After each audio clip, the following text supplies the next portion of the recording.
Hello and welcome to the driver of the weekend video for the Austrian Grand Prix. Once again, I just want to quickly apologise for the small delay in this video. Everything's all been a little bit hectic outside of the world of Formula 1. But basically, this is the series in which my enormous data algorithm decides the driver of the weekend based on about 28 or 29 different categories. Roughly 50% of them look at performances against your teammate, and then the other 50% look at your own individual performances across all of the averages across this entire season. If you would like a full breakdown of exactly each one of these categories and how exactly everything is scored, then I'll pop a link to a playlist in a card in the corner. We will then compare the data algorithm outputs to my opinion ranks that I made on Sunday, and then to your guys' average audience ranks as well, which you submitted on Sunday too. But with all of that out of the way, let us jump on into the driver of the weekend video for the Austrian Grand Prix and briefly take a look at the practice driver of the day. Now this bears literally no semblance to the overall outcome of the driver of the weekend. It's just interesting to see who had a decent practice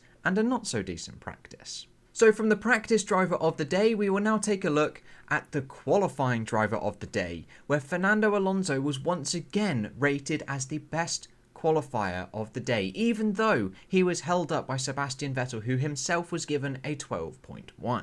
Each of these scores is ranked out of 20, with 20 being the absolute best that you can achieve, and 0 being the worst that you could possibly achieve. We also had George Russell joint on 12.7 with Lewis Hamilton, and Pierre Gasly in P2, with Ricciardo and Raikkonen seriously struggling at the back. Then from the qualifying driver of the day, we will take a look at the race driver of the day, where Max Verstappen was declared to have had the best race out of everybody, followed by Lando Norris, and then George Russell in P3 ahead of Valtteri Bottas and Lewis Hamilton in P5, with Kimi Raikkonen having an exceptional Grand Prix along with Pierre Gasly, Mick Schumacher and also Fernando Alonso, with Charles Leclerc above Carlos Sainz. Then the people who were declared to have struggled in this Grand Prix were Giovinazzi, Latifi, Stroll, Perez, all the way down that order, then Ocon and Tsunoda. Then in order to work out the overall driver of the weekend, we need to somehow combine all of these scores. And I take 2% of the practice scores, 28% of the qualifying scores, and 70% of the overall race scores. And this has determined Max Verstappen to be the driver of the weekend for the Austrian Grand Prix, followed by Lando Norris, then George Russell, with Pierre Gasly ahead of Lewis Hamilton and Valtteri Bottas. With the overall people that struggled this weekend being Latifi, Stroll, Perez, Ricciardo once again having a little bit of an iffy weekend, Esteban Ocon as well. He really did not enjoy these 2 weeks in Austria, and also Yuki Tsunoda. But what we can do now is we can just quickly order these ranks on screen. So just here is the data-derived ranks which we have literally just seen, with Max Verstappen at the top and Lando Norris in P2. Then directly next to this, we can compare them to my opinion ranks that I made on Sunday, where I also ranked Max Verstappen as the best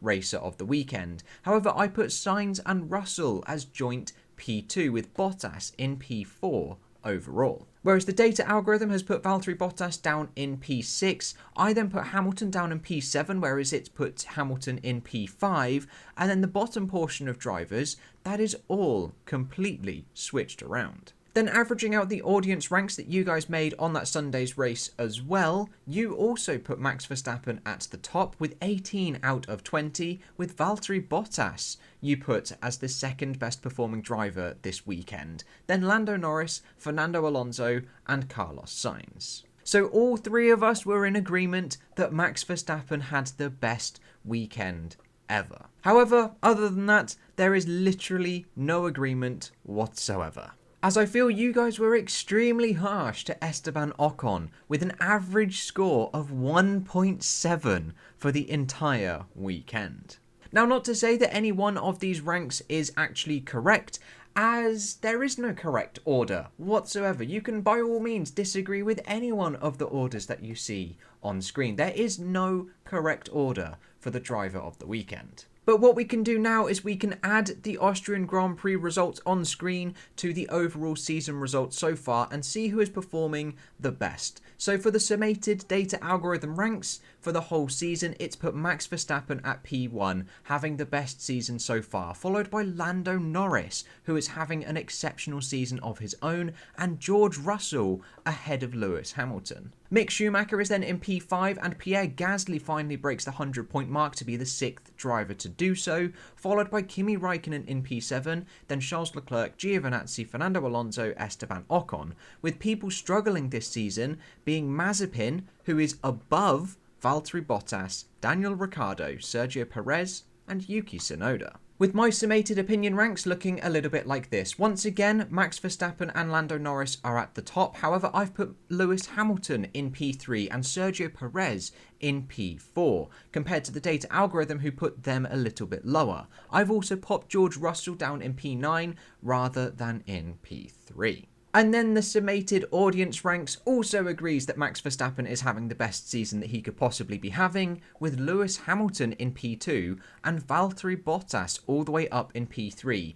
Your ranks have put Valtteri Bottas so high, much higher than the data-derived ranks and also my opinions as well. However, both me and the audience all agree that Mazepin is having a very difficult first season. But like I said, there is absolutely no correct order to these ranks whatsoever.